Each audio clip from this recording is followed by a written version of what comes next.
Sobat air, mau lebih kenal lagi sama NRW atau non-revenue water atau air tidak berekening? Apa sih air tidak berekening itu? Air tidak berekening adalah selisih antara air yang masuk ke jaringan pipa distribusi dengan air berekening.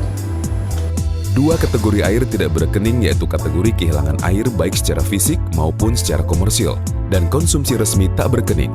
Kehilangan air fisik biasanya dikenal dengan kebocoran air yang disebabkan oleh pipa transmisi, pipa sambungan konsumen, kebocoran, dan luapan pada reservoir.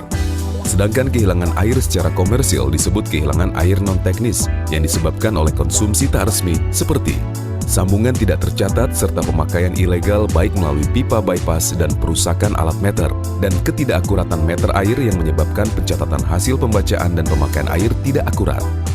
Konsumsi resmi tak berekening berupa konsumsi bermeter tak berekening yang digunakan oleh konsumen bermeter yang tidak dibuatkan rekening sesuai dengan kebijakan manajemen PDAM, dan konsumsi tak bermeter tak berekening seperti flushing. Kehilangan air tidak hanya merugikan PDAM, tapi juga bagi pelanggan. Dengan kehilangan air, itu artinya volume air yang diterima oleh pelanggan akan berkurang. Pendapatan perusahaan pun ikut menurun. Menurunnya tekanan air akan berpengaruh pada kuantitas air yang diterima oleh pelanggan. Sedangkan bagi PDAM, kehilangan air dapat menyebabkan peningkatan biaya investasi untuk penambahan kapasitas sistem. Bila produksi air adalah 100 liter per detik dan pemakaian air rata-rata 20 meter kubik per sambungan per bulan, maka perhitungannya akan seperti ini. Jika kehilangan air hanya 20%, maka jumlah konsumen yang bisa dilayani adalah 10.365 sambungan. Tapi jika kehilangan air adalah 35%, maka jumlah konsumen yang bisa dilayani hanya 8.225 sambungan, atau berbeda 2.140 sambungan. Selain mengurangi pendapatan PDAM, kehilangan air yang mengakibatkan PDAM harus menambah kapasitas agar dapat melayani sambungan rumah baru. Sedangkan dari sisi pendapatan, dengan kehilangan air yang semakin tinggi, PDAM mengalami kerugian besar. Peningkatan kehilangan air yang terus-menerus menyebabkan menurunnya volume air yang bisa dikonsumsi, sehingga berpengaruh pada jumlah sambungan yang bisa dilayani oleh PDAM. Selain mengurangi pendapatan PDAM, juga berdampak pada perlunya tambahan biaya investasi agar PDAM terus dapat berproduksi.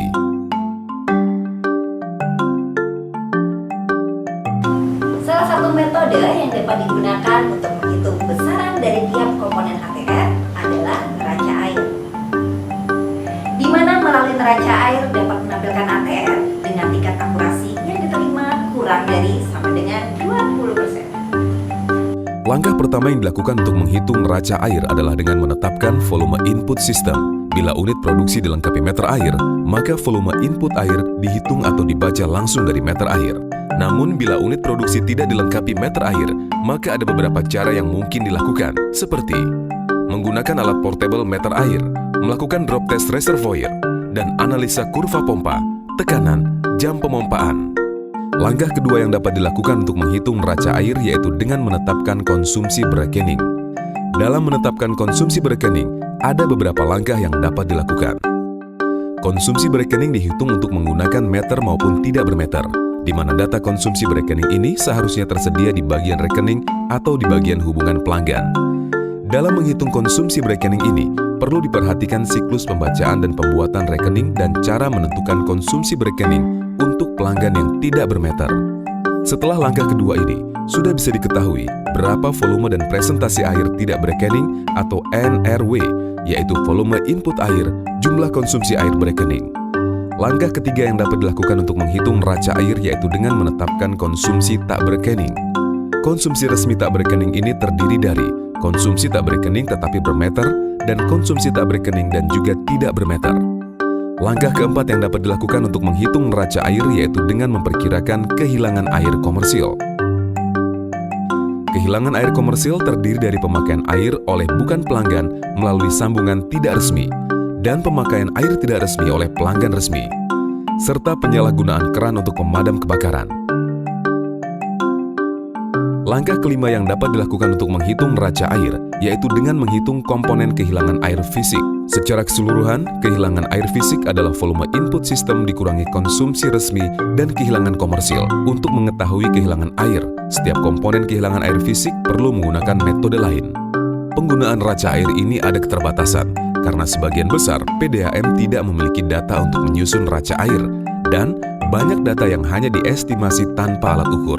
Padahal pada raca air ini perlu dilakukan tingkat kepercayaan berdasarkan akurasi data. Beberapa software telah tersedia untuk mempermudah sekaligus menjaga akurasi dan juga efektivitas perhitungan neraca air. Salah satunya adalah software EasyCalc yang dikeluarkan oleh World Bank.